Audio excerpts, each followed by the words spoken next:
Good evening, everyone. My name is Angela Nardozi, and I am very excited for this evening's webinar, Introducing Indigenous Perspectives Through Art Across the Curriculum. Before I begin, I'll let you know that I am a guest and settler on Turtle Island. Both sides of my family came here from Italy, and I'm currently a sessional lecturer at the Ontario Institute for Studies in Education, and also am an independent consultant and through my own business, Listen and Learn, where I speak to educators across Ontario around working with Indigenous education from the perspective of a settler. I'm really excited to be in this partnership with Dr. John Paul Restoule from the University of Victoria.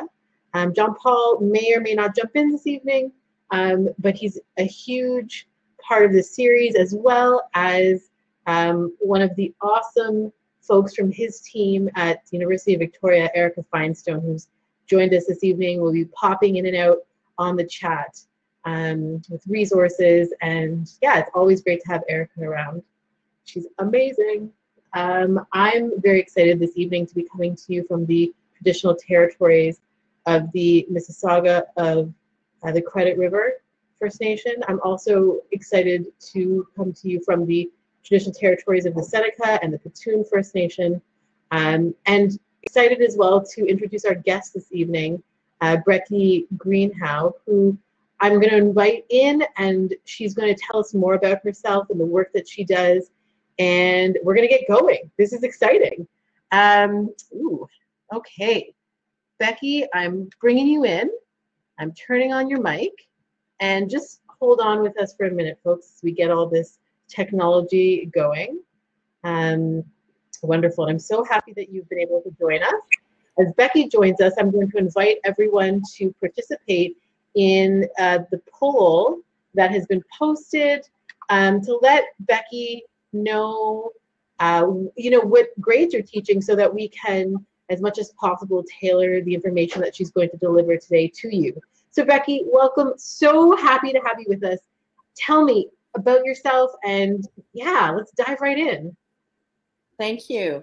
I'm really excited to be here. This is my first webinar, but to be reaching across the country and sharing with all of these educators and art enthusiasts on what we've been doing here in the Cowichan Valley and on Vancouver Island in British Columbia is super exciting. My name's Becky. I've been a teacher for almost 20 years, and I also am from settler heritage. My family is all from Europe as far back as we can count. I teach in the Cowichan Valley, and that is the home of 7 different nations here in our school district. Our school district is located in Cowichan tribes. I myself live a little further south in Mill Bay, and that is in Malahat territory. And currently I'm sitting in my classroom in Crofton, British Columbia, and lucky to be part of the Halal Nation here. And so we've been doing a lot of work in how to incorporate Indigenous education and Indigenous perspectives into an elementary school situation, using our local people, elders, and we have such an awesome Indigenous education department at the school district. And so we've just been, really passionate, and our heart is open to learning and learning from our mistakes, and trying to be honest and excited, and trying to pass that on to our kids. Amazing, Becky. Thanks so much for that introduction. And if it's all right with you, I'd love to dive right in. Our topic today is teaching Indigenous perspectives through art. And I know that you bring a really specific project that you're affiliated with, the Salish Weave Collection. Can you maybe tell us a little bit more? And I'll let you take over the slides too. So yeah, tell us a little bit more about what that is. Okay, so the Salish Weave Collection actually began with Christiane and her husband George here in Victoria. They started to collect art in the year 2000, but it was around 2003 that they really started to focus on Coast Salish art and artists. A big revival in Southern art styles through Susan Point was obvious. But even coming from me, and I know out in the art world, Coast Salish art and Coast Salish style was not as nearly as well known as Haida art and style and Kwakwaka'wakw artists. So that's Northern Vancouver Island and the original inhabitants of Haida Gwaii. And so over the years, they were collecting and commissioning art pieces and started to put together box sets of commissioned prints in and around 2008, 2010, and then started to participate in exhibitions at universities, show their collections at museums, and then teach Coast Salish style, Coast Salish culture and background through the University of Victoria's Visiting Artist Program in the Anthropology Department, and then further on as summer institutes with Indigenous education. So once these box sets, which are prints of 9 prints from local artists, were put together, and as they were collecting, they started to realize that perhaps the education of students could be taken to an elementary, high school level as well. So they began donating these art sets to public school districts in Coast Salish territory. So there are, I forget how many school districts, but Lower Island, Lower Vancouver Island, Lower Mainland of BC now have different sets of these prints. So there's 3 box sets, each with 9 prints. So at the moment there's 27 different prints that have been, are in the midst of being donated or have been donated to certain school districts. So Cowichan Valley is really lucky. We've got all 3 sets. So we've got 27 framed prints that are housed in our district learning commons, a place where teachers and other educators can go and sign out materials and share the wealth. And so we've got 27 of these prints. 2 are actually behind me right now. I have Chris Paul's Conservation and Les Ly's Middle Point. And both of these prints have been used here at our school for various projects, specifically in the grade 3, 4, 5 grade level. But myself and a few teachers, a few colleagues through the district and at different schools have taken these prints and have taken them into our classrooms and have done a variety of activities for our kids to embed Indigenous perspectives across the curriculum, across all subject areas, as well as different grade levels. So let me just skip through. So I just give you a little bit of history about the Salish art collection, or Salish Weave collection.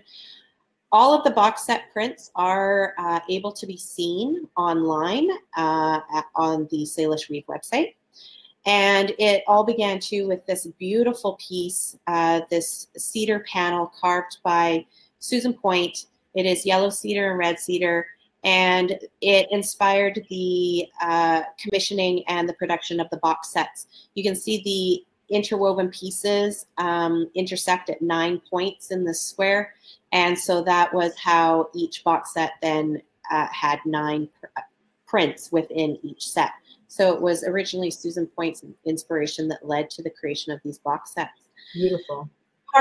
Part of our, and interrupt me anytime, because I can talk for forever. So wave your hand or whatnot. Otherwise, I'll just keep going. Sure, Becky. I was going to say, like, I'll just invite people as you go to, to come in and ask questions on the chat. But no, go ahead. This is so exciting. The pieces are beautiful. So as part of our pilot project, knowing that we had these prints, they actually weren't yet being used in the classrooms. And the original idea to put these box sets together was to then have a working collection for teachers to take real art into their classrooms and into the hands of kids. Anybody who's an educator can, sorry, I lost my train of thought. And so we before we had a chance to use these, we had to make sure that we put some things together. So we put together booklets that explains what all the pieces are about, little bios on the artists, and so that teachers have a place to start. British Columbia also has a new education curriculum that's been implemented, and it is mandated that we have Indigenous perspectives embedded in our teaching across the curriculum. So our big questions were, how do we integrate these perspectives into our classrooms? And we chose to start off with these prints. So, like I pointed out in Chris Paul's conservation, we took this into a grade 3-4 classroom, myself and the classroom teacher. And we, before we started to get really into what the print was about or who the artist was, we started to use something called visual thinking strategies.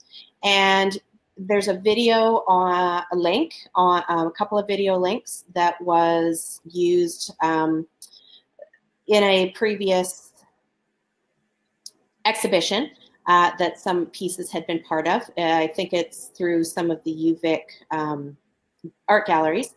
And it shows how to talk about art to kids, how to encourage them to look at pieces and relate to their own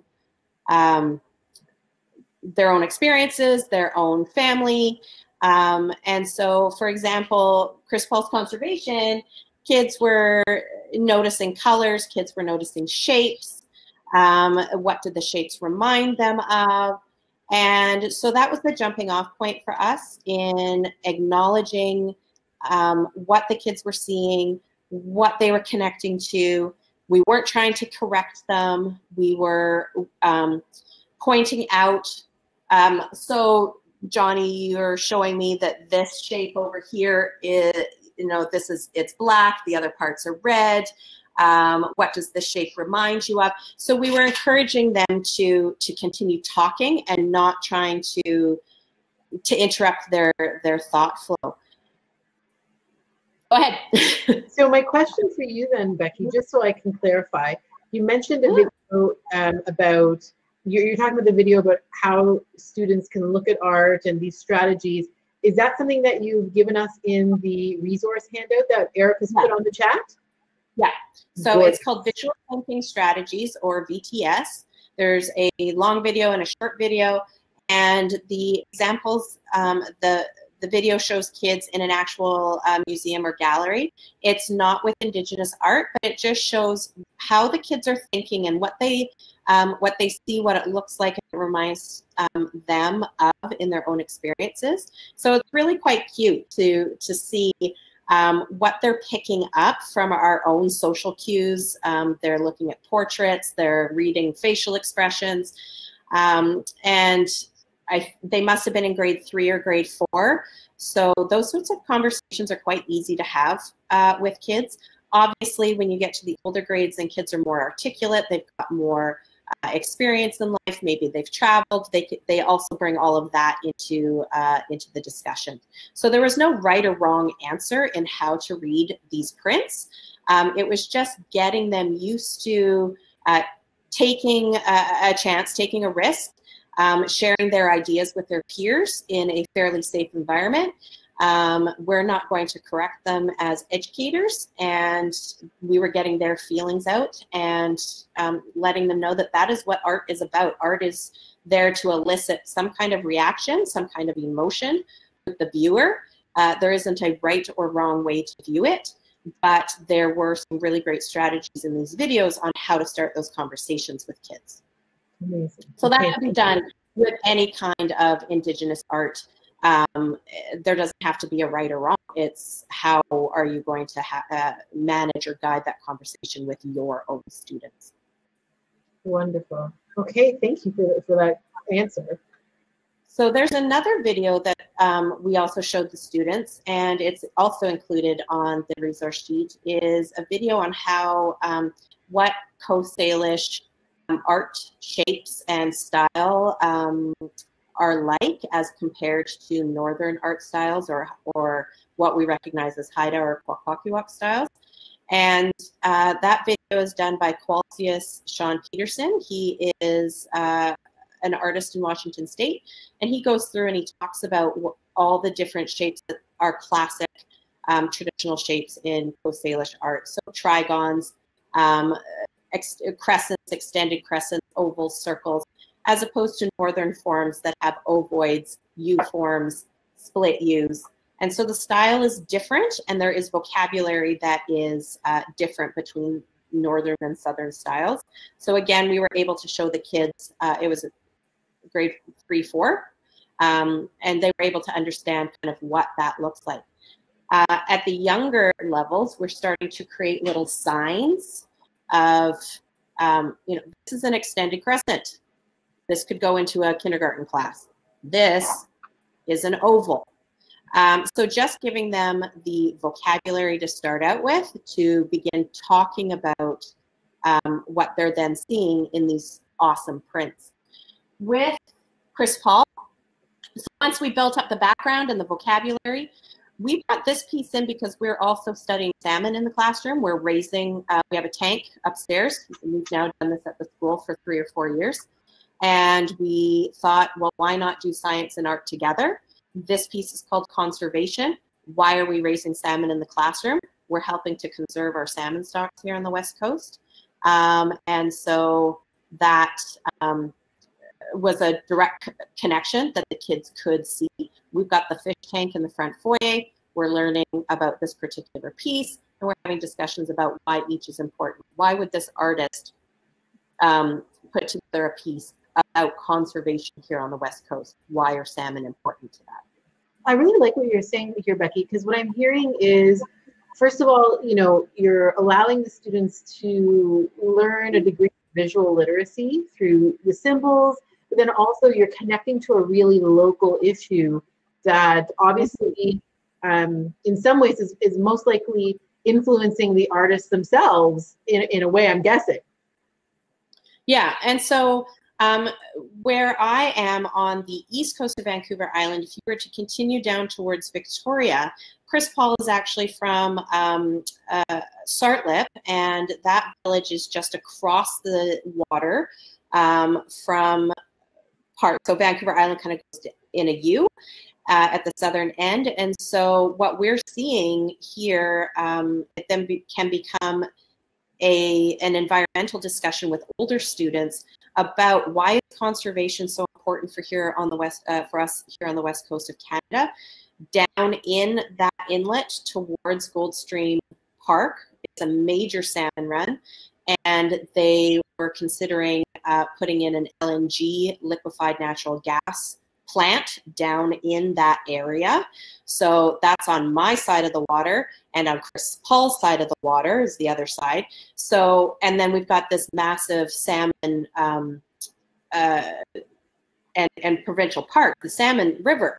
And so that is an environmental discussion and an art discussion that you could have with high school students and talk about the pros and cons and how salmon would be affected if something like that, such a big business, such a big resource. Salmon are a resource. We're positive for raising salmon in the classroom, but maybe some of us are not so pro-natural gas in the same area. So quite a debate could happen at a high school level with older kids.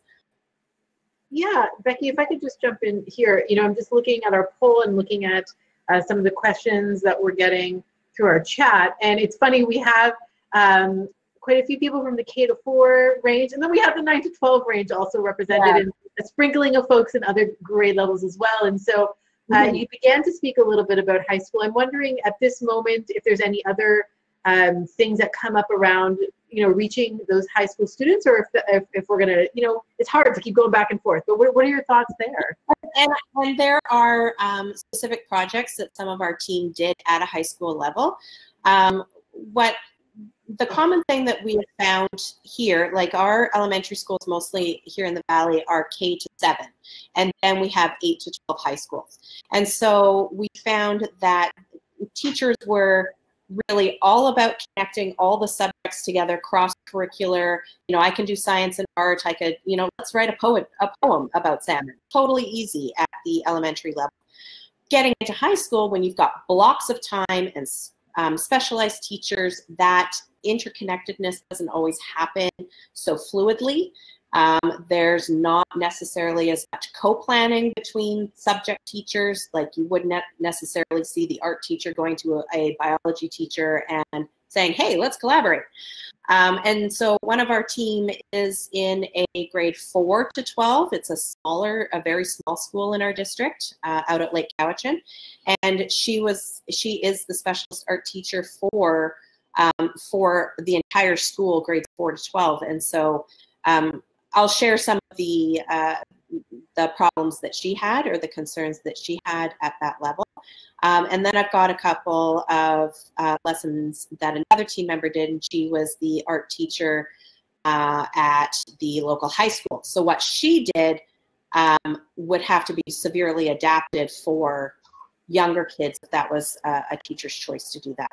So let me just show where we went off. So as you can see in that last picture, we were doing art, we were doing science, and we got the kids to make their own salmon after and not copy.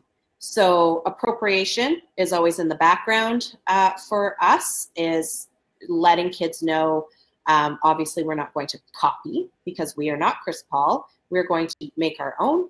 And kids, it's actually a really easy conversation to have with students. They know what cheating is. 5-year-olds know what cheating is. So stealing somebody's art piece and calling it your own doesn't fly. The 5-year-olds know that. So I've had some colleagues ask, you know, how do you approach that appropriation piece? And it's honestly, that's all you do, is you have an honest conversation. But we all also know that in order to teach some higher level art techniques like watercolors or using acrylics or oils, you might want to try to copy Matisse or Monet or Van Gogh, and that's okay, because you are practicing an art style, or you're practicing with a medium, and it's not going to be exactly the same, and you're not going to then, the kids are not going to sign their name and then try and sell it to market. So even when we are practicing in a certain style, it's still not necessarily appropriation, because it's not going out into the public. It is practicing a skill. We get kids to practice skills all the time. But we start that appropriation conversation really early so that they don't then think, oh, well, I practiced this skill in class, I'm going to take it out into the real world and try and sell it as my own. So at least that's what we have found. Another piece that, or another thing that we talked about with Coast Salish artworks is the spindle whorl. And so with this particular set of pieces, the spindle whorl is quite prominent as a cultural symbol. A number of the pieces are round, a number of the pieces have a circle in the middle to denote where the spindle went. And so at the grade, so the spindle whorl has been talked about in a 5-6 art class, an 8-9 art class, and a grade 4-5 elementary classroom. And so to show you some of the things that that we did is that Rebecca, who is the art specialist at Lake Cowichan School, went into a lot of cultural and historical heritage about the importance of the spindle whorl. So she took this symbol and dove into it as a cultural icon for the Cowichan people and Coast Salish peoples in general. And then taking a look at where this utilitarian piece then has exploded into an artistic piece. If you've ever been through YVR, Vancouver Airport, you will have seen this huge spindle whorl that was carved by Susan Point. And the pictures on the left-hand side are historical pictures from the museum, the Royal BC Museum, and that come from the Cowichan area.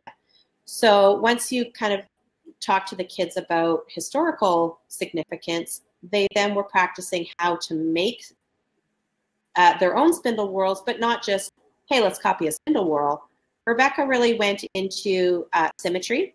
So she talked about the math that is involved in carving or creating a spindle whorl, why repeating patterns are important in spindle whorls, and how when the whorl turns, it actually transforms into other shapes and becomes a meditation piece for the spinner.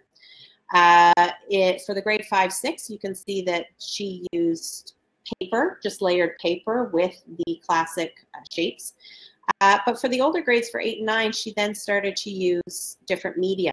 So this could be something that high school students could use, is taking a symbol, a cultural symbol that is common in your area, using and creating your own. This, again, is not appropriation. This is a tool.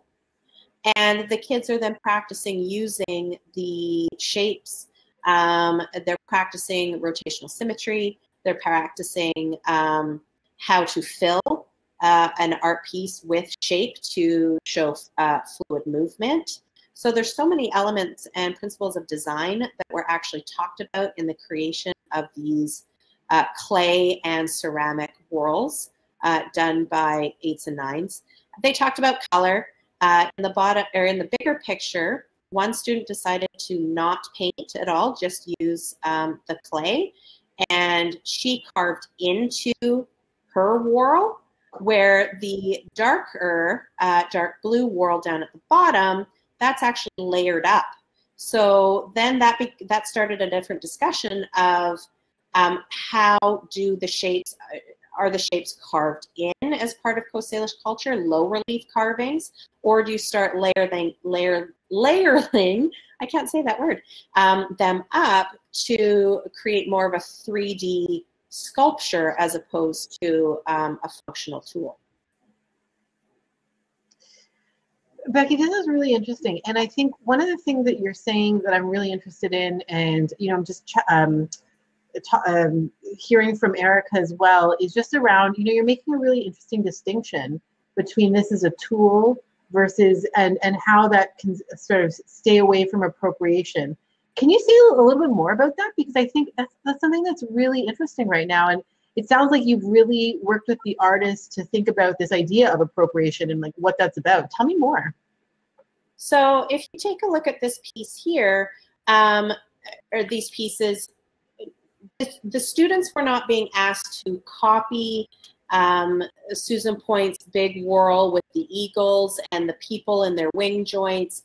You can also see that there is in the older whorl, the museum piece, that there is a human with the spindle going through the mouth, and some kind of creature, maybe fishers, Scowmidgeon along the outside.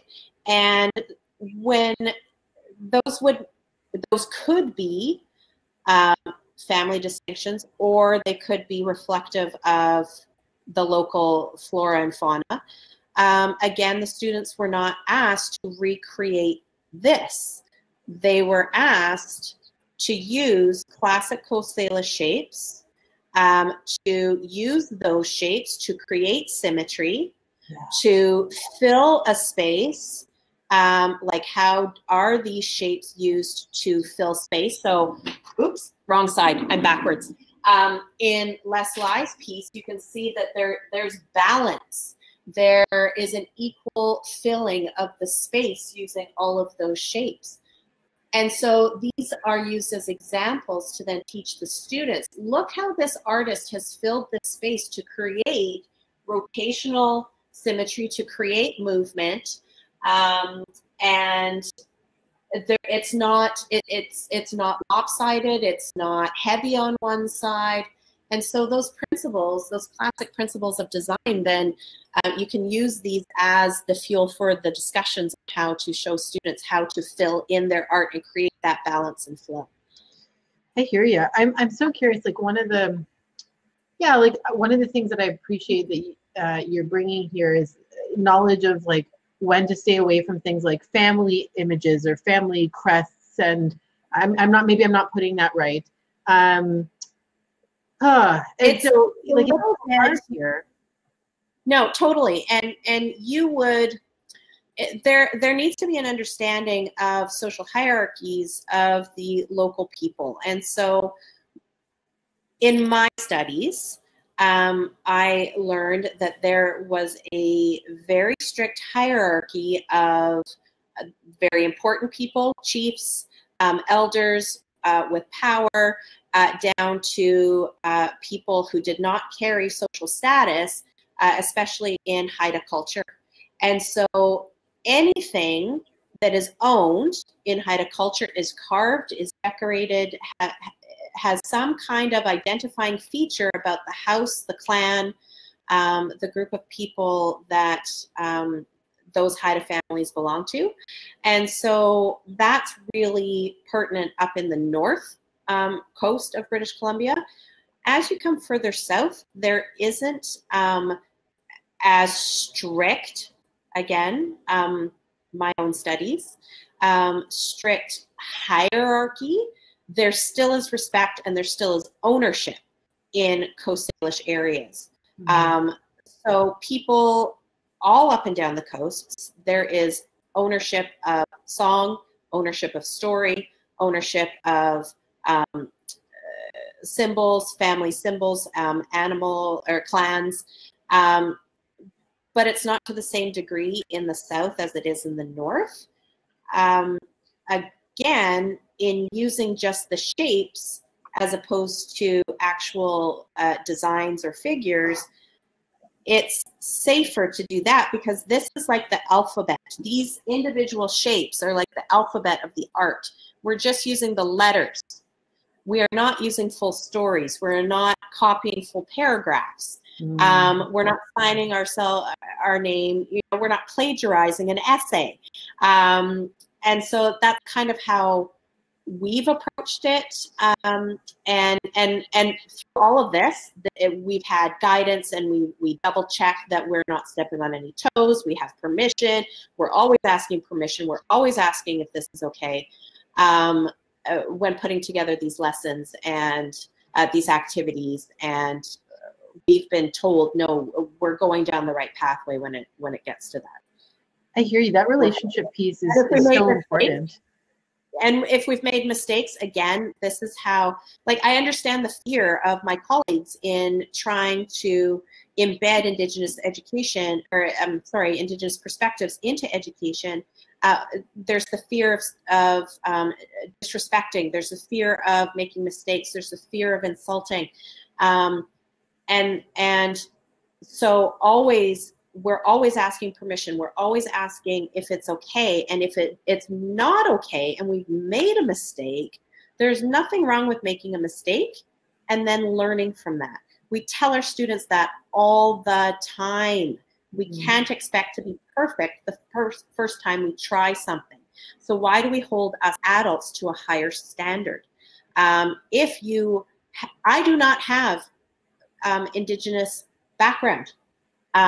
I'm learning all the time. I have been learning for a very long time in this department, and I have a passion to it. And I make mistakes, but I ask for forgiveness and I try to do better next time.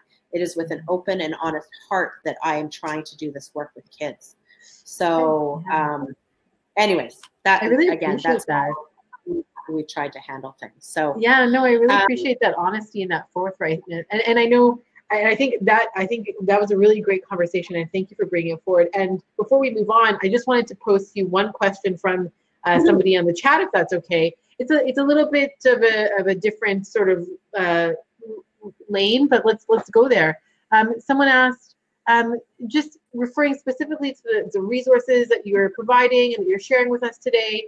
Are the lessons predetermined, or are there examples of inquiry and meeting student choice? Like what, I mean, for our people watching today, to what extent do you think that they might be able to sort of adapt, and what are you thinking on that?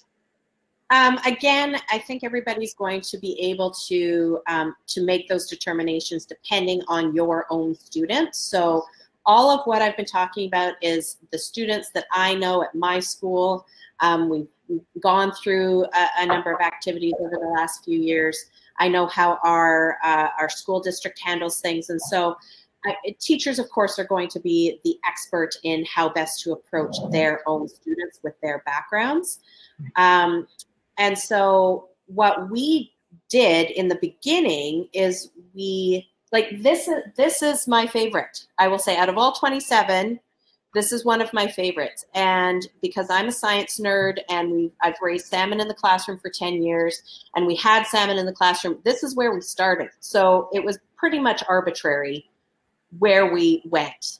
It's also not that complicated a piece. And so in order to start kids talking about art, we thought that this was a good start. It wasn't too abstract. And again, it had something to do with other things that we were doing in the school, doing science. So when it came to choosing what we were doing, it was each individual's team individual's decision on which print we picked in order to try to embed that. And so over the couple of years, yes, we've changed things, we've tweaked it. That didn't work last time, this worked better. And you know, like teachers do, we do it, and then we try it again with the next kids, and maybe it's a totally different kettle of fish. So yeah. No pun intended. So so that's how we started. I'm an elementary teacher, and so I was working in the elementary school. I had met somebody at an art conference where the prints were being shown and shared, and she happened to be in high school, and so she took other things into high school. So I will show you, let me skip. I just want to, so this is the work that she was doing. Again, this was with older kids. These shapes, these animal shapes, were actually taken from artists. We have a couple of artists here in Cowichan that create their own, they're prolific artists in their own right, but they created some blackline masters for our school district, for our AB Ed department. And so we have hummingbird, killer whale, wolf, and eagle here in this picture. And so at the grade 6-7 level, I think it was, let me just check, yeah, 6-7. Again, Rebecca took the animals that we see that are common here on the coast in art, and showed the students, again, at a higher level than what we were doing with the spindle whorls, is how do you use shape and balance and form to fill a space, to create movement. So she talked a little bit more about how to join some of these shapes together to add joints. So you'll see in the hummingbird and you'll see in the eagle that there are some joints in the shoulder. So which shapes did the children use to layer up to create a joint? What shapes did they choose to decorate the feathers, or in the killer whale, in the flow of the body? So again, it's a little bit of a higher level, a more complicated level in now taking a look at biology and what shapes we're going to use to reflect the anatomy of a particular animal here. So that's what she did with those kids in layering. So somebody had asked about student choice. So hold on, I'll come back to a lot of these. So after kind of setting the ground rules, doing all the introductory work with the kids and getting the vocabulary and the shapes and some introductory to some of the artists and what Coast Salish style looks like, students were then given the choice. Out of the first year we did it, we had 18 prints. The second year we did it, we opened it up to the 27 prints. And we asked the students, we were going to reinterpret the artwork. And so being influenced a little bit with Shelley Moore and her work with inclusion and including kids with special needs, she's always talking about what are the access points for all students where they can be successful. In our couple of classes, we had 3 students who have autism. Currently, we've got students with fetal alcohol. We've got other students with learning disabilities. We've got students with anxiety. Like, we're a typical school. We've got lots of kids with lots of needs. And so we had started this project, this reinterpretation project, with 4 criteria. So the first criteria was you need to choose a piece of art that speaks to you. What do you like? And it didn't matter if we could have had all 40 students choose one print. We didn't, but we had the students choose out of the prints that were offered. That was the first thing. The second thing they had to do is be able to tell us, to articulate why they chose that print, why it was important to them, what they liked about it. And all of the students were able to do that. It didn't matter if they were gifted. It didn't matter if they had autism. It didn't matter anywhere in between. Every single student was able to choose a print and articulate why they chose it. I had kids who didn't want to choose. Not only did we do this already, but they don't like red. They don't like the color red. So I'm not going to choose anything with the color red in it. So, okay, fine. Choose something else. That's okay. So another criteria that they had to do is, so choose a print, tell us why you chose it. They then had to create an original piece themselves that they felt kind of reflected their feelings about the print. So they could have chosen something that had a Thunderbird, and then they would create a whole Thunderbird piece. Or we had students who, they chose a Thunderbird piece, but talked more about they wanted a powerful piece. They wanted a piece that felt like it was something about a hero that came and saved people who struggle. So there was some higher level thinking skills with some other students. Some students just copied, and that was what they could do. But it was still their own. It didn't look anything like this, but it was still their own piece. And then the final criteria is they had to then articulate how their original piece reflected back to the piece that they chose. Mm-hmm. So we didn't ask for any writing.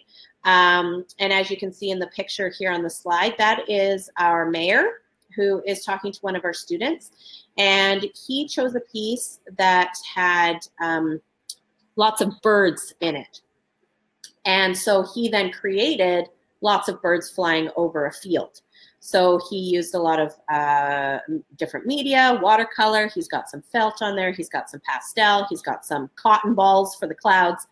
Again, this is not high school level stuff, but this is authentic connection and learning and engagement from students, where teachers did set the criteria, but the students were allowed to pick and choose and bring their own analysis to their work. And then they had to share to the community. So we had an open house, and we filled the library. We had all of the prints, all 27 posted. Oh, no, not all 27, all the ones that were chosen. So any student that chose a piece, that original print was going to be shown. And then we had parents. We had all the other classes come through. We had the mayor. We had the superintendent. We had the Indigenous Education Department. We had our social workers. We had, it goes on. And so then the students had to share that 4 criteria, but not having to write anything or be concerned that, they're presenting in front of a mass crowd. So that tackled our anxiety kids, that tackled our written output kids. So it was actually pretty easy to set that up, and absolutely mind-blowing to see where the kids took it. It seems absolutely amazing. I love the fact that so many people in the community came together to celebrate what the young people had achieved. That's beautiful. Mm-hmm. And so these are examples of the work that that occurred, and you can see that they're not anything like the original prints. And so they used chalk. So we let the young ones, the elementary kids, experiment with different medium. Even one of our students with autism, he really likes to make videos, stop motion, and we tried to do a stop motion piece, but we actually taught him how to use iMovie. So he created a piece based on Maynard Johnny Jr.'s Thunderbird paddle, and created a Thunderbird movie done in plasticine. That's a super cool. That's super so cool. great. And I think, you know, I think you're touching on, we've had 2 questions from Jackie, but I think you're touching on the second one Jackie put forward. And she wanted to know, you know, how did the kids express their connection to the artwork without written output? Did they talk to people?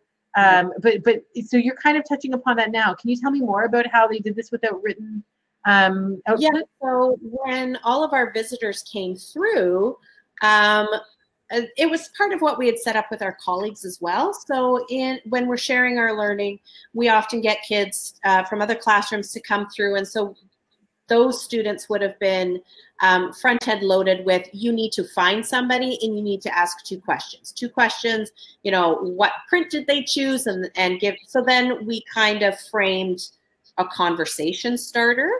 But Nice. when we had adults come in from the school board and parents, it much easier to then have a conversation about the work. And kids are so proud to share their stuff, you know, what their thinking is about it. And we also, you know, some kids put their presentation on flashcards. That was their choice. But with our other students who struggle with that, we said, no, like, we'll practice in the classroom. I'm going to come up to you. We did a lot of practicing so that they were ready and prepared to be interviewed by our community members to talk about their art, to talk about the prints, and relate them all back and forth, make those connections. Very You're welcome, great. Jackie. Jackie asked another question, if it's okay, Becky. Yeah. I don't know, maybe I missed something, maybe it's coming up, but she asked about the mind maps. She asked, she would like to better understand your work with mind maps, but I might have missed that. Is this a good time to speak about that? Sure. I'm just scrolling back. So I do have an example. Sorry. Okay. So when we were having conversations with a number of the pieces, there are 3 pieces in the first 2 box sets that deal with Thunderbird and Killer Whale. And there is a story about Thunderbird and Killer Whale and the Cowichan people. And to make it extremely short, we have 2 really big major salmon rivers, the Cowichan River and the Coast Salish River. And both of those rivers stopped having salmon in them, and the Cowichan people started to starve. And so they asked for Thunderbird, they went out and investigated out in Cowichan Bay and found out that supernatural killer whale was eating all the salmon out in Cowichan Bay. And so the request was prayed and sent to supernatural Thunderbird to come and save the Cowichan people by taking killer whale away so that the salmon could start coming up the streams. So that rendition of the story is actually done by 3 different artists in 3 different ways. So we talked about those and used visual thinking strategies. What do you see? What does this remind you of? Tell me more. Is this the part that you're talking about? And so we started on the whiteboard. We would brainstorm. We would start making these maps. And I don't know if you can see can you see my cursor? No. Unfortunately, no. That's fine. So in the top corner, you can see a student's hand and there's a mind map. And so we put together the print. So the print is in the middle and then bubbles moving out. And we showed students how to record their thinking. So we did the visual thinking strategy first, and then we started to record our observations and our conversations in a mind map. So the two student, the small pictures, are them recording their ideas. So we took a look at these three prints and we asked questions like, what animals do we see? What are the animals that are in common? What are the importance of the colors? What feelings do these colors evoke? What feelings do the animals evoke? So, I mean, heaven forbid, Star Wars even came up in our conversations. Oh, that looks like a Star Cruiser. That, you know, it's whatever is important to the kids at that time. And so we took those three as three different sets of lessons and did the visual thinking strategies, have the discussion recorded on the whiteboard, recording everything into a mind map.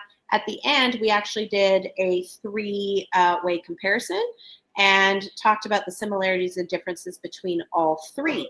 So we now have this story, and we told the story after we talked about all the prints. So we talked about the prints. I did not give them any other information about what the prints were about. I just gave them maybe the title, and then I told them the story. And then it was like mind blown. And then that started a whole other set of discussions. Oh, hey, remember that last slide print? And it's orange, and that looks like fire, and maybe there's fire, and it just started a whole other set of conversations with these 10-year-olds. It was pretty spectacular. Like when you see those kind of conversations happen organically, and it's not planned, and it's student choice, and kids are then breaking off into factions, and then there's a debate going on. It's like, yes, this is why I got into this career. This is amazing. So that's what the mind maps were about, and they're also included in the lesson plans that we have posted on the Salish Weave website. Wonderful, thank you. That's perfect. And I think just another point of clarification from Jackie, she wanted to know, did you show all three works together in the same lesson or one per lesson? No, it probably was over at least three. So we did a lesson per print, and then that lesson was actually an hour long. So it might even be that you'd want to do 2 lessons per print, have that visual thinking strategy and recording of the conversation on the whiteboard, might be 1 lesson, and then maybe they start recording their own ideas and having those conversations in the second lesson. And so right. Then you've got 3 prints, so that could be 3 to 6 lessons. Okay, it depends on how far you into it. Sorry, I interrupted you. Go ahead again. It depends on how deeply you want to go into it. Because the story we were following is local and these 3 artists are local, we spent a lot of time on it. It might not be that you'd want to spend that much time. There isn't that much of a connection if you're not in Cowichan or you're not in Coast Salish territory, or perhaps it's a whole other set of conversations if you're talking about, you know, a traditional story in Mississauga territory and what symbols or what lessons are common there. So again, it would be how much you put into your own students, what their needs are, what their interests are. I will tell you that by the end of the 3rd print, they were getting pretty sick of it. It was pretty obvious. And one of those prints is pretty abstract as well. And they really did not get on board with that print. They really didn't like it. They liked 2 out of the 3, but it was, we kept going because it was important to see the renditions and have the conversations of the differences of how those artists chose to take that same story and portray it in 3 different ways. That's amazing. I'm loving it. And as you know, we're talking, I'm thinking about how much time, you know, like you're saying, the teacher discretion, right? Engaging, how much time are you spending? How much, you know, how much are you pulling back? But I love what you're saying there, that you didn't rush through these pieces, that you took time, you engaged with the local. I want you to keep going, but I just wanted to know. Time. Well, you know, listen, this is the beauty about a webinar, and this is the beauty about having a free recording available to people. Folks, we might go over a bit, and you're welcome to stay. You're welcome to stay as long as you can, and if you can't, the recording will be available to you afterwards to pick up where you left off. But Becky, we can do a few more minutes if you're into it. Let's keep going if you're here. Well, I wanted to spend a little bit more time on the on what it was looking like at high school to use these prints. And so Yes. the slide that I brought up right now is actually what the reinterpretation project looked like in grade 8 and grade 9.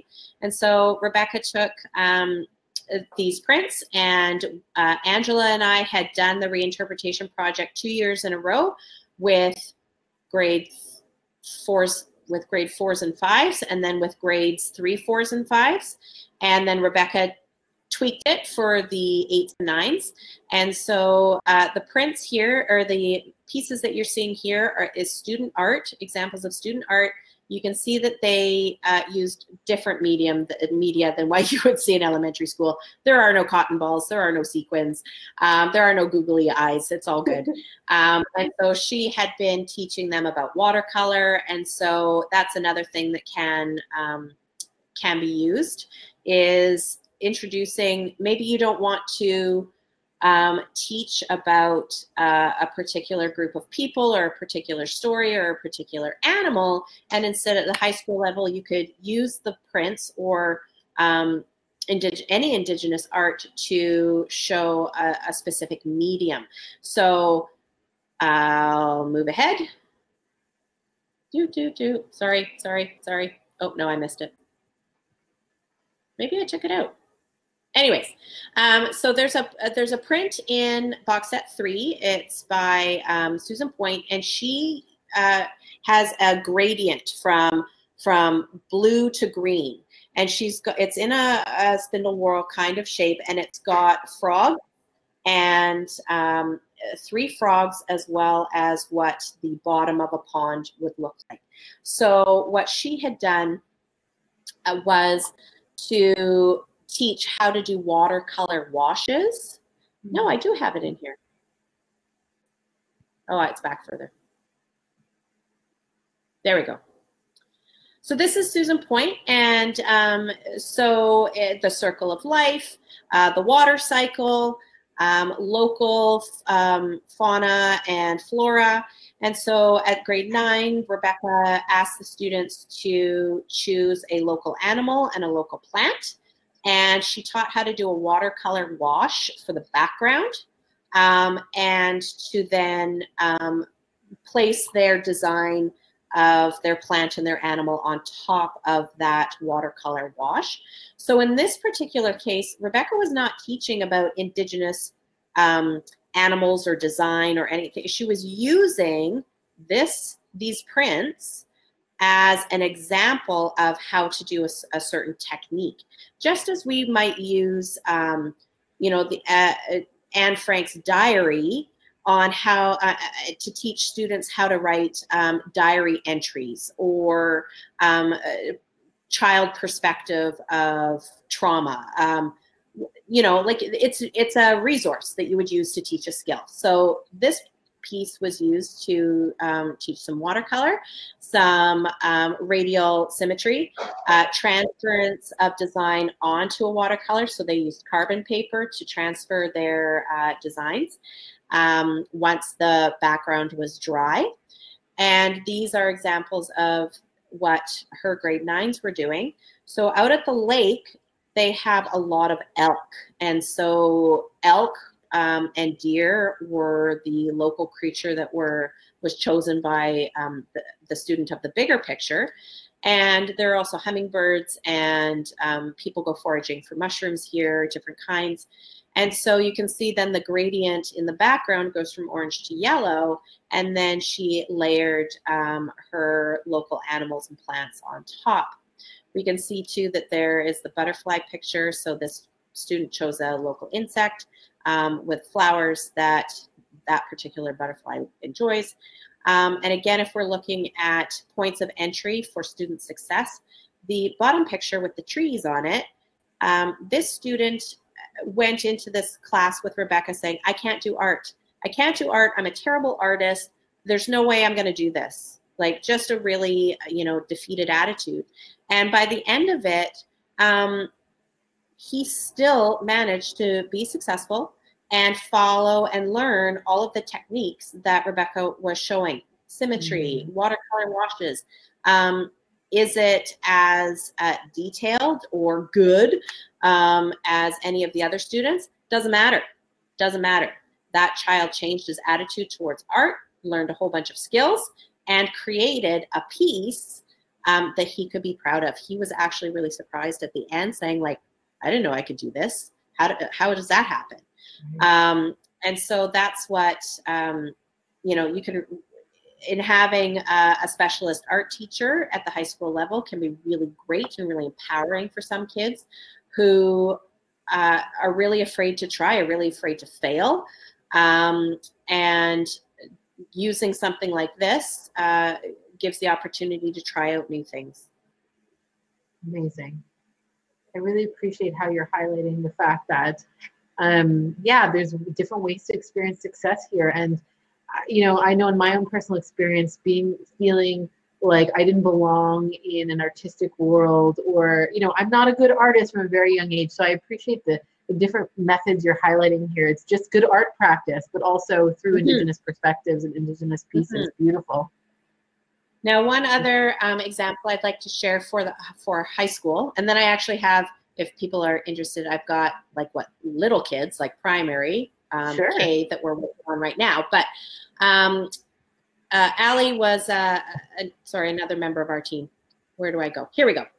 So Dylan Thomas, really one of the artists from the collection, did this piece, and it's called Mandala. So not a Coast Salish name or a piece of vocabulary, but what Dylan is really interested in is geometry and how to use Coast Salish shapes to make geometrical creations. He really also likes to take a look at symbols and iconic pieces, shapes from other cultures. So we know mandalas come from the Middle East and the Far East, and he has joined these two together to create this piece. So Allie used this piece for her grade 9 to 12 art classes to discuss, again, symmetry. The symmetry that Dylan uses in this piece is quite different, because he's using rotational symmetry with the circles, and then with the squares, he's alternating that. And it's again a rotational symmetry, but to layer those up, you can see it creates movement in almost it's a trick to the eye. So Allie asked her students, okay, you don't have to go into Indigenous symbols or Far East symbols. Let's take a look about, where is your heritage from? So they did an investigation on identity and the sorts of symbols that come from their own heritage that might be identifying pieces to them. So for example, I'm fiercely proud to be Canadian. I have a Canada flag tattoo.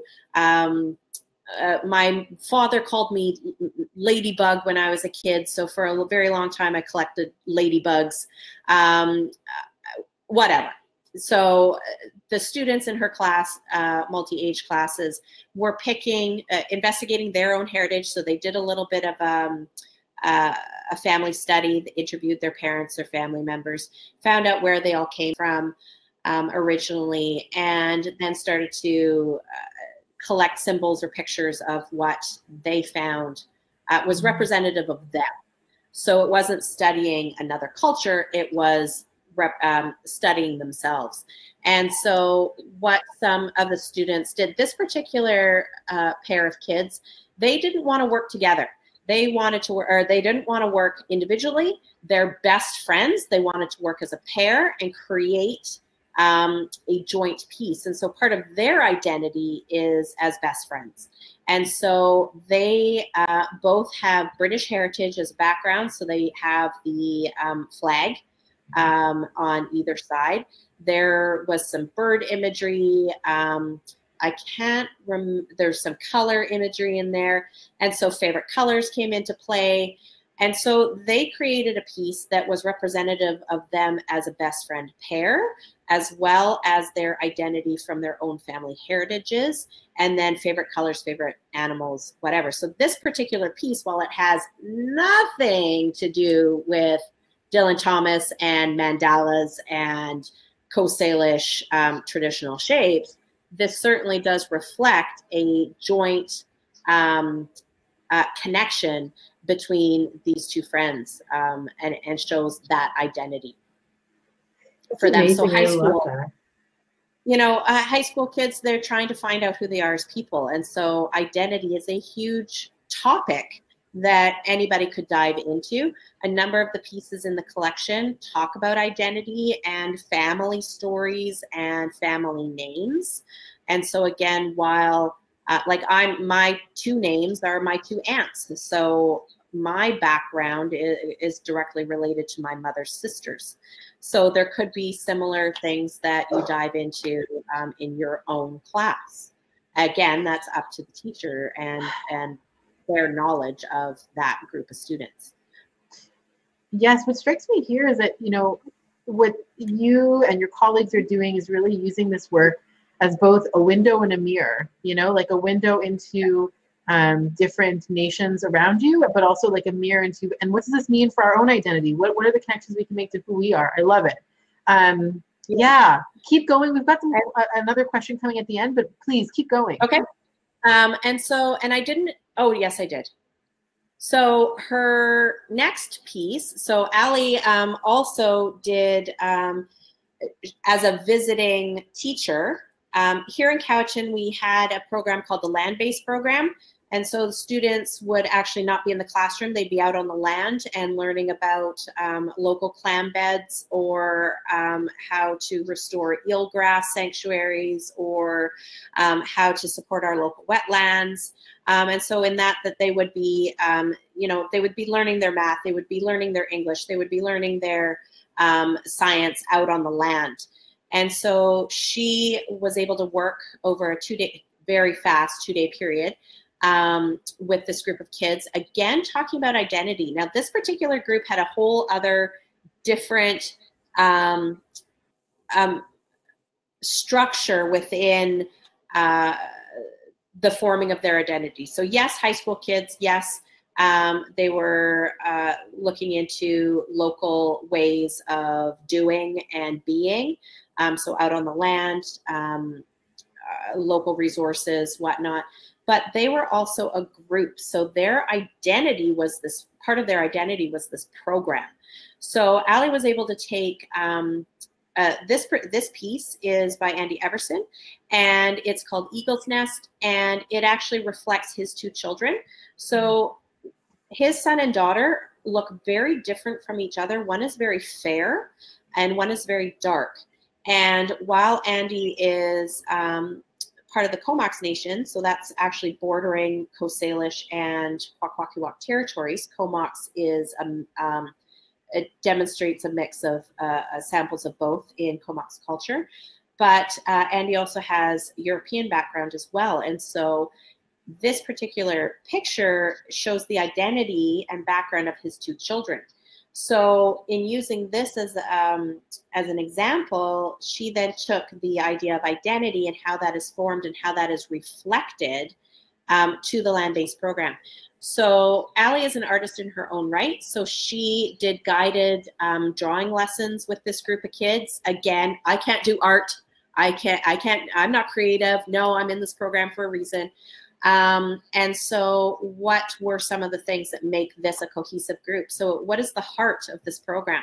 So they actually did anatomical hearts. That's the top picture. And each student colored, represented their own anatomical heart as being that beating force in this group of students in the specialized program. She did guided drawing lessons of eagles, of salmon. Again, I can't do art.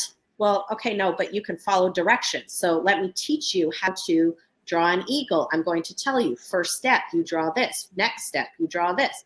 So then all the students had examples of salmon or eagles that they were able to draw their own examples following Ali's instructions. They then grabbed a whole bunch of vocabulary that they felt was indicative of their program. So growth, heart, strength, commitment, focus, all of those sorts of words. And the kids then did their own examples, their own word art for that. And the bottom picture with the kids is actually a large mural that they then collaged all of these pieces together to make one piece together as a group. Now, this particular piece has actually now been cut in half, and the two ends of this piece are hanging in the Cowichan High School in the stairwells. And so it shows how everybody came together. Everybody had their own input and their own viewpoints, but together they were able to make one piece that demonstrated the identity of this particular program. Beautiful. That's really, really gorgeous. Yeah. And just looking at our time, is there maybe one or two other examples that you want to share with us before we close up? Yeah, what we're working on right now, what is not posted on the website yet, is what we're doing for the kindies. And so one of the things that we found is that it was, for us, again, we're only speaking of ourselves and our experiences, we found it fairly easy to bring the art into the classroom and make those cross-curricular connections with whatever. So right now, I have these two salmon prints behind me. We've got salmon eggs in the school. But with my sixes, we're also learning about the human body, and so and all the systems in the human body. So we're taking these prints as inspiration, and we are adding this into science, and we're going to learn about the salmon body. So, and compare and contrast between the human body systems and the salmon body systems. I also have, we also have examples of bears. There are two prints that have bears in them. And so because black bears are seen all over the valley and are important in local culture, we're also then going to compare human and salmon bodies to bear body systems. So we have mammals and non-mammals. So a bunch of science there with some art to back that up. So pretty easy at the intermediate to high school, like grade 3-4 to grade 12, to do cross-curricular. Where we were finding it difficult is how do we get teachers at the K1-2 level to bring art into the classroom. We want this to be a working collection. We want art in the hands of kids. But you know what? You don't want to put art, you don't want to put a glass frame in the hands of a 5-year-old. So, you know, how do we then encourage teachers to bring this in? So the picture that's on my slide right now is something that's been put together by another member of our team. And we have a frog print, Wookus. And Wookus is a frog face. It's bright green. And what kindergarten student would not want to learn about frogs? Like, that's pretty great. So let's learn about frogs. So the primary kit that we've put together has the green split peas. So it's a sensory kit. And so kids can dive their hands into the peas. We've got a couple of wooden frogs that if you tap on them, they're hollow. And they're surfaced, so you can rub a stick up and down and it makes a croaking sound. You can hit it, it makes a different sound. And we also got grade 9s from another local high school. In their woodworking class, they made wooden Coast Salish shapes. So there's a U, there's a trigon, extended crescent, crescent, oval, and they're just cut wood shapes that the grade 9s, who have to learn how to use a bandsaw in woodworking anyways, let's get them to help out the kindergartens. So now the kindergartens have all of these shapes also in the peas with the frogs, and there's plastic plants. And so this piece was created by a 5-year-old in a pizza pan, included split peas with the frogs and wooden Salish shapes. And it's now a picture and a piece of artwork that the child created themselves and is now on their e-portfolio and part of their report card. So, I mean, they want to dive in, they want to get their hands messy and dirty. Other students or other things we've been able to do is we got cookie cutters made. Sorry, here. So this is a cookie cutter, and plus Play-Doh equals awesomeness in grades K1 and 2.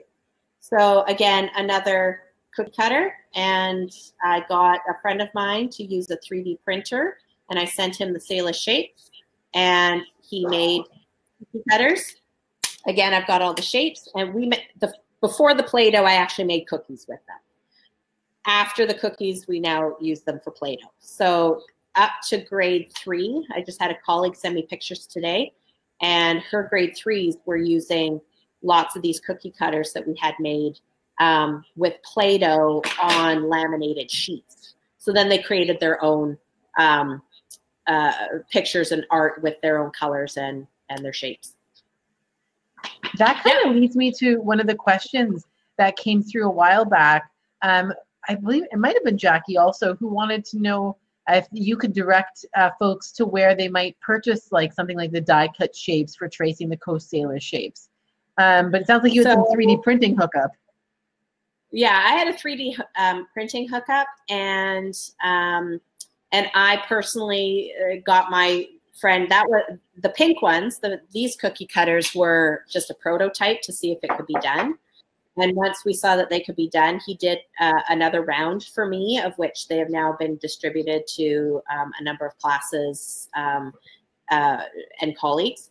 And so one of the resources I put on the sheet was all of the different shapes in different sizes and different like widths. Like you can have a trigon, but have it shorter and fatter.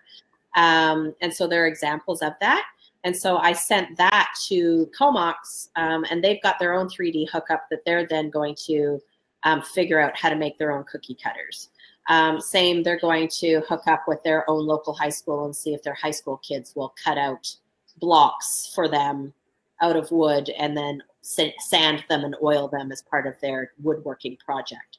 So it was, we wanted to do stuff like this so that, again, kids could handle things, have it kinesthetic, have it engaging, but also it's really important for us to include our big kids and, you know, that giving back to community. So we have a few schools that have 3D printers. We might be able to get them to do this, whether it's kids doing it or adults doing it. We haven't figured that out yet, but this is definitely a give back to the community that high school kids can help out with the elementary kids. Amazing. Amazing. That makes so much sense. And I'm just like struck as we're kind of, you know, wrapping up and starting to come to the end of our time together. I'm just so struck by how in such a short amount of time you've been able to cover such really great and useful ideas for this whole swath of grade levels. That's amazing. Well, and a lot of it does come from our ABED department. I've included a list or a link to them and some of the stuff that we've been able to get. Excuse me. So one of the things that I love with our ABED department is that these already existed. So this is the number 1 in Hulkaminum, and it has a QR code that you can go to, that the teacher can go to then hear how to pronounce the number 1 in Hulkaminum. And so then for kindergartens, I could then take Chris Paul's print and say, okay, how many ovals do you see in this print? I see 1. How do we say 1 in Hulkaminum? Nutsa. And so then you've got counting and numeracy for the little people using art as our inspiration. So we're in the midst of trying these out. We have ideas. I'm an intermediate teacher. I haven't spent much time in primary, and so we make stuff and then we send it down to the case to see if it works. If it doesn't, we tweak. So far, the frog kit has been a huge success. The cookie cutters and Play-Doh have been a huge success in our district and in other districts. Again, it depends on what your local group and resources, what group and elders and knowledge keepers have to share. Ask for help. Ask your local school district ABED department. Ask the local band office if they have elders who are willing to share, if they have an education department, if they have knowledge keepers in the community that are willing to come to the schools. It is a huge undertaking. I know it's really scary for a lot of people, but in the realm of truth and reconciliation, it is not the responsibility of First Nations people to educate those of us who are not Indigenous. It is our responsibility as non-Indigenous people to find out more about Indigenous perspectives and to go hunting for that information and to teach and learn ourselves. And yes, we'll make mistakes, but we will continue to learn and have that open dialogue. And yes, it might end up a bit ugly, and other times it might end up so mind-blowing that, you know, I'm a crier. So, you know, things are great. When I see kids learning, I start crying. So this is just what we've been doing in Cowichan, and we've been able to spread out into a couple of the other neighboring school districts to share what we've done. And now they're starting to share back with us. So it's pretty great. I'm really excited.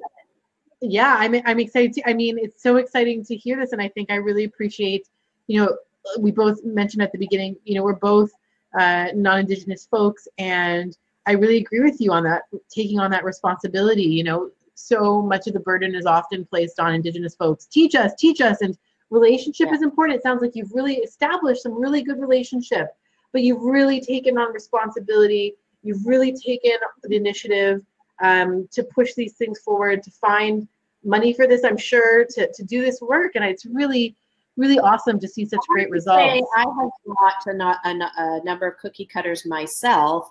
Again, just as prototype. Teachers spend their own money, at least I do, just to see if it would work. Now that I see that it will work, then maybe I'll get somebody, you know, who's a professional 3D printer, whatever. You know, we just try things out, and if they work, great. If they don't, okay, back to the drawing board. I hear you. Yeah, and so I've spent time too in my own learning to go and follow. I see that you've gotten to the end of my slides. I follow museums and galleries. I'm a Facebook addict. So musicians, Indigenous musicians, politicians. This is just a small example of who I follow online in social media. I also, my poor children, I don't play with my children, my own children, my biological children, I take them on field trips. So we spend time at the Museum of Anthropology at UBC in Vancouver. I've gone up island and over to Alert Bay on Malcolm Island to their cultural center. There are cultural centers with amazing people who want to share, who want to teach. And if you're willing to learn, take yourself on a field trip.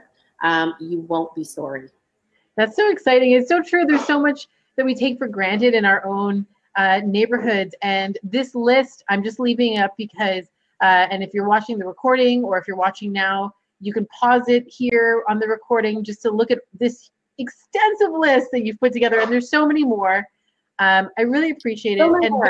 And this is, a lot of this is West Coast. So, you know, again, you need to find out what is happening in your local area. You know, your local people, do they have cultural centers? Do they have education centers? You know, what's your local hookup with the university or colleges? you know, this is a huge undertaking, and I think it is our responsibility to take those first steps, scary or not, and learn something new, and let's be forging these really healthy relationships between people. That's and kids. And kids, absolutely.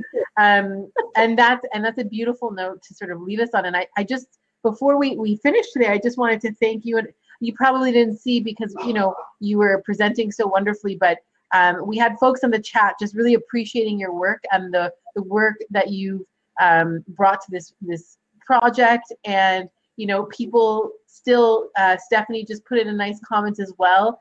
And I think, you know, Becky, your passion really comes through, your dedication really comes through, as well as your commitment to lifelong learning. So I want to thank you for really providing that model for us today, and for agreeing to participate, for offering your knowledge. And it's been a lot of fun to work with you. This has been fun. You know, for a first timer, I think we did pretty good. I think we did okay. Yeah, I think we did okay. So I'll leave you here now, but I just want to thank you, and I want to thank Erica for moderating. Danny dropped in at one point to help with some technical issues.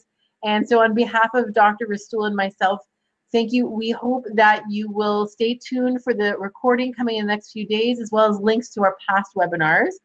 And I believe in February, we will be talking about, and we talked a little bit about it today too, but more in February, we're going to be looking at Indigenous perspectives through math. So I'm very excited about that. And Becky, again, thank you from the bottom of my heart. This has been wonderful. Thank you so much, Angela. It's been a real pleasure. All right. Take care and good evening, everyone. Thank you. Bye-bye.